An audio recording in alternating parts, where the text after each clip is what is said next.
Today's Soapbox is brought to you by a bunch of Pepsi empty cartons.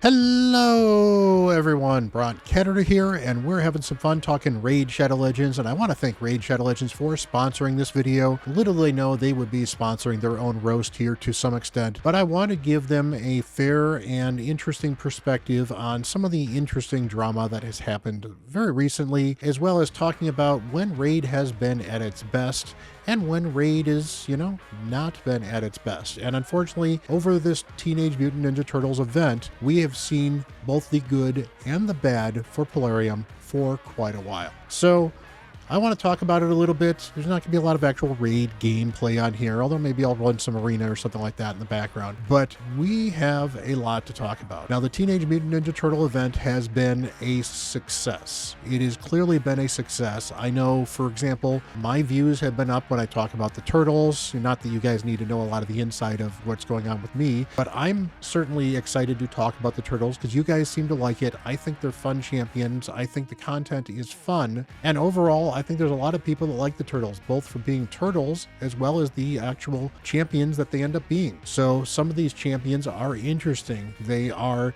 unique. Raphael is a fun champion, even if he's not the most overpowered champion. Donatello is a very good champion with a ton of interesting opportunities to use him. You've got all kinds of fun things that you can do with these turtles, and it makes it for an amazing collaboration. So yes, I am actually very excited to use the turtles, to get the turtles, and it's been something that's been a fun collaboration. I have said this many times before, and I'll say it again. I think Raid is at its best when there are interesting, fun, and powerful-ish champions that can help multiple people's accounts on the line. That includes recent fusions that they've done, and again, the turtles that they've been giving away.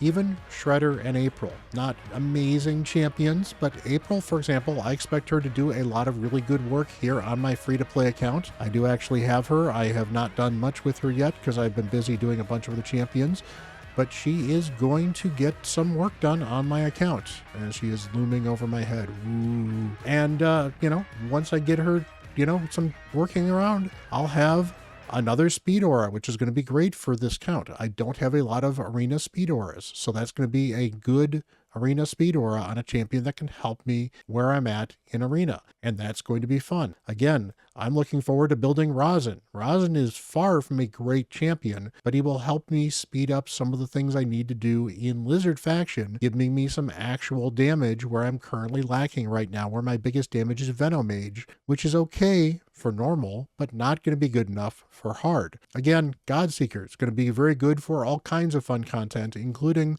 the Sand Devil team. I can certainly build with her, but I might see if I can do some other Sand Devil teams and not use her there, and she's still going to be very good because she's a great champion. Got a lot of really good champions that I've gotten that have been random pulls, but Rosin, Fusion, Carl, Fragment Fusion you can get for free. Vizix, free champion. April, we managed to get for free. Raphael, we can get for free. Granite, I'm excited to use this dude. Got him for free from a fusion. That is when Raid is at its best, when it has interesting champions that are fun to use that you can get from fusions or other events where you can earn them for free. And again, it might take you a bit of work. If you say the game is certainly more than just free, it's almost a job. Well, that's a different argument, but it is earnable on a free-to-play account, and Doorkeep here is proof that you can get a fusion and plenty of fusions. Doorkeep is a fusion, Crocad was a fusion, who else was a fusion? Tholen was a fusion, I lean on him heavily, Fabian was a fusion, Donatello was a fusion. Lots of good champs that I lean on for this account were fusions, and they have been fun to play with, and they have helped my account, and they have given me reasons to continue to play Raid Shadow Legends with this account. That said, it's not been without its problems. One of the things that Raid is notorious for doing is giving as little information as possible. And I think that they actually hurt themselves with this Teenage Mutant Ninja Turtles event by not giving out more information. And they got lucky that some of the information leaked. Now, in the Google Play Store is where there were lists of the events for the Ace Reporter, for the Hothead Deck of Fate, for the hopefully upcoming Leonardo Swordsman Path. And yeah, they would have been very interesting to have known some of those ahead of time. And to be fair, Plarium didn't necessarily have to tell us in uncertain terms, these are the exact dates, but they could have easily have said, we're going to have events for this champion. We're going to have an event for this champion, an event for this champion, you know? And they could have said, even if they had something vague as most of these champions would have an event where you could earn them for free, that would have been a sigh of relief to the community.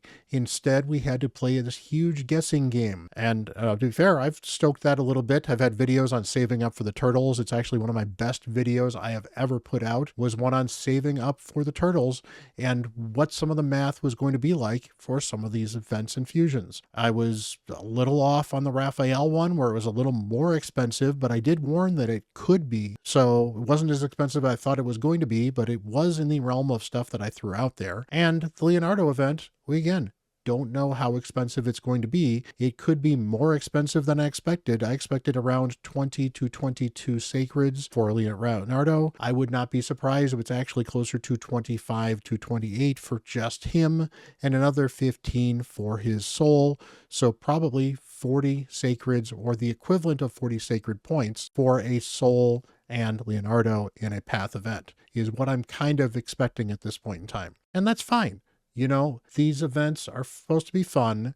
Not everyone's going to be able to hit them. And to be fair, some of these events are kind of rough because they are very end game focused events. And there's only so much that Raid can do about that, because if they make the events too easy for early game, then late game players complain that the events were super early. Look at the example that Tholen, for example, was a free champion. Still is. In fact, you can use the code Tholen, not the code Tholen, but it is the code Demon Slayer to get a free Tholen on a brand new account, at least for another week or two. You know, use my link, get a great start, by the way. I got Elenarl and I've got Ugo. Ugo is a endgame epic, and Elenarl is a very good starting legendary that does not require a lot of investment to be very useful on your account. And then Tholen's a great champion for a lot of game utility and does a lot of things for you that are very helpful on an early game account for a nuker. So, you know, use those codes, get those started, and it's great that the Plarium is offering some of these things. But Plarium did it to help people feel included in the event, and honestly, the community roasted them for it, and I can kind of understand why. But at the same time, Plarium is stuck between trying to figure out how to cater to new players and catering continually to existing ones. And the problem is that they're often catering to the new players at the cost of existing ones. Now, I don't think this code is one of those cases, but what is one of those cases is the fact that a lot of this stuff is just not published very well, and they're constantly keeping existing players guessing. We didn't know exactly when the Ace reported Titan event was going to happen. Turns out it was at the leaked date after they said that no, don't trust anything on there. Well, 3 of those 4 things that are happened for guaranteed champions have happened when they were going to happen on that event. The only one that hasn't is the Leonardo event. Everyone wants Leonardo, and I think that people are still worried that the Leonardo event isn't going to happen, or might be just void shards. And it's very unfortunate that Plarium has gotten themselves into a scenario where people just don't trust them anymore, and people are frustrated with everything they say, and they really can't seem to really get out of their own way in a couple of places. One of the other ways that has basically been another snafu for how Plarium does their business is Sanquine Maria. And honestly, I think this actually goes back a little bit to Titus beforehand. Titus, I think they didn't necessarily think he was going to be as busted as he was by building him the way they did, with the way the HP and defense balance wasn't working, plus underestimating how resourceful some players are with using resources and min-maxing things. I don't think they quite understood the scale of what they were releasing with him. I thought they may have thought they were releasing somewhere in the neighborhood of a, Toshiro level damage dealer, and what they instead released was somebody who, just short of Trunda, dwarfs everybody else. And they said, yeah, we're going to let it stick. That seems about right. And I think it was very much they couldn't figure out how to nerf it in a reliable way without making it nowhere near as powerful and not worth doing the fusion. So they kept it. And as a result, Titus is an interesting problem in the game because he is uniquely suited for content if you have the other supports as well. It's interesting, it's not as fun. Sanquine Maria, on the other hand, is a champion that with the right gear, and to be fair, that was end game gear, was able to singly beat a lawful lot of PvE bosses that I would have never expected. The fact that she was able to solo Fire Knight Hard 10, the fact that she's able to solo Amius in 30 seconds, and these were just from things that Bronco brought out there. She could do all kinds of crazy stuff with her kit. And yes, some of it was crazy gear. Some of those things required an artifact that nobody in the game may actually have at the moment. So, you know, there is some level of, yeah, that's not quite what they intended. But the fact that it was doable at all scared them a little bit, and they decided they might nerf her. And of course, what happened is they leaked that they might nerf her through moderators that happened to know what was going on, and not an official Plarium channel of somebody dropping news and making an announcement to say, hey, we are revisiting her power in PvE. And what apparently has happened so far, and as of recording this video, it is Thursday night, so I don't know what they're going to do with this other than they're thinking about it, is they are thinking about nerfing her for PvE, but they are trying to figure out how to do it without necessarily not nerfing her for PvP. And they also want to make sure that she is still powerful without being too powerful. And the end result is they didn't do their due diligence with some of the power that this boss has, or this champion should say has, and they released it, and it's been a game of telephone and don't say anything because we don't want to get in trouble, not Plarium getting out in front of it, being public, and being upfront. And that is really what I'm calling Plarium out for. Plarium has a news section. It has problems. For example, if I don't log out and log back in, I don't get updated news. I don't know why Plarium has never fixed this. This is something that should be very easy to fix. When you push news, this should update. You already have your events updating properly. You have your tournaments updating properly. Why can't you get your news updating properly? But regardless, even the news updating properly isn't going to cover every situation. Like, for example, some things they like to announce through the content creators. And I appreciate that as a content creator. I appreciate the official content creators get a chance to release news and have an edge on getting that news. It's nice that they have an official content creator program. It's nice that they offer that to some people. And yet, I'm not a part of it. I have no problems with not being a part of it because of the deals that I have, but it's still a fine way to run things. But you do need to make sure that these content creators get the information they need and are allowed to talk about the things that they would like to talk about. And in some cases with this nerf, it sounds like Plarium said, yeah, we're trying to figure something out, but we haven't decided if we're going to nerf her or not. But please, we'd rather you not talk about it either way. And I kind of understand them saying, please don't fan the flames of we're nerfing this champion until we actually do something. But at the same time, I think it would give the entire player base a lot more forgiveness if Plarium said, hey, we overshot how powerful she is in some scenarios. We're going to try to find a way to balance it a little bit better. And I guess this is the other thing that's very frustrating with me as well. They're struggling to communicate this information, and they are struggling with balance in the game itself, because in order to buff things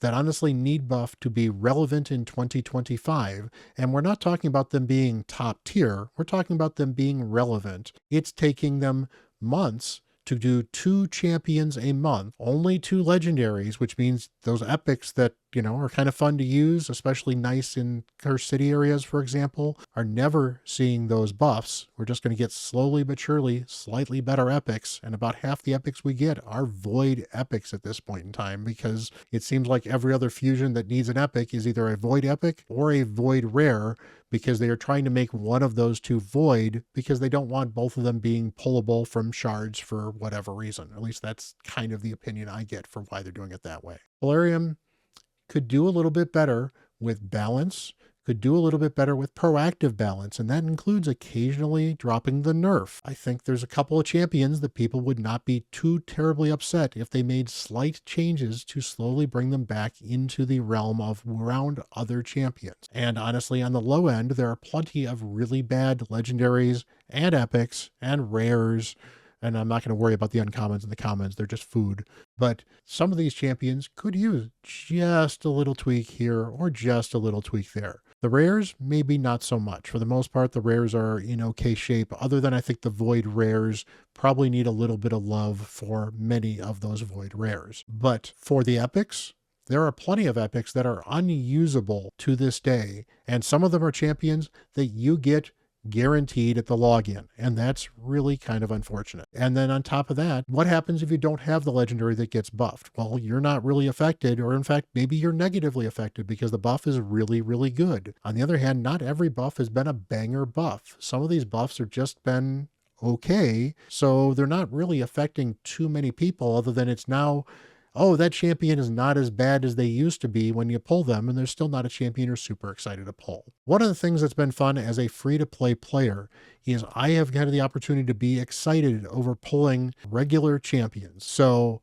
I pulled a Taborel, and I was super excited for him. I pulled Skaramis, and I was super excited for him. I pulled a Vergis, and I was super excited for him. You know, that level of champion is good. I'm actually going to be excited when I pull my Yannica because I need some damage in my elves, and Yannica is going to help me do damage in my elves. You know, champions that are exciting are fun. Alice, you know, Artor was not bad. You know, we've got a couple of good champions on here. On the other hand, Glycea, I don't use her that much. She was okay usable as a champion that was already 5-star that provided a couple of useful okay things, including with the freeze and block debuffs. But booked, this becomes a 4-turn cooldown, only an 80% chance to freeze, and yeah, you get block buffs out of it as well, but a 4-turn cooldown, 80% freeze, there are so many champions that do so much more, and this is her best skill. Just not really a champion that a lot of people are going to get excited about. Wouldn't be too hard to make her a little bit better, and even if it was something as simple as just turning that into a 3-turn cooldown, you know, this is already a weaken and steals a random buff for enemies under freezes. That's just seems kind of lame, but it's there. The freeze here and the 50% chance, I mean, even just making this a 4-turn cooldown and 100% freeze would turn her into a interesting and usable champion for a lot of players early to mid game, even if it wouldn't make her super powerful. And it would mean that she becomes exciting for some players to pull.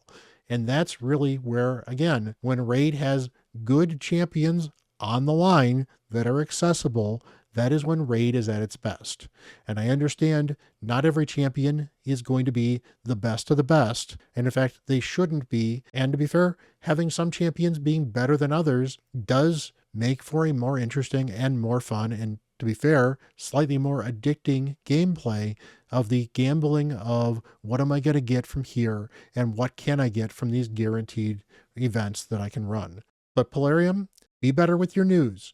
Be a little more forward with what's going on. You can start to address events more than just a day or two in advance. You've done it already with the calendar, which has been nice. The fact that we can now start looking in the calendar and seeing the next week's events on Sunday is kind of nice. But why does it have to be on Sunday? There's a good chance that you have planned out a week or two in advance some of the events. So why not let me see almost a week into advance on the calendar? Why not let me take a look and see when some of these other events are happening? And why not occasionally announce well ahead of time when some of these guaranteed events are going to happen, even if you're vague about it? You know, if they had removed the dates from the announcement that there was going to be the April event and the Raphael event and hopefully the Leonardo event and the Donatello fusion, well, if they had simply removed the dates from those things and put all of them there and said, hey, here we are, over the course of this time, these are the events we will have. They will be spread out. We're not going to give you,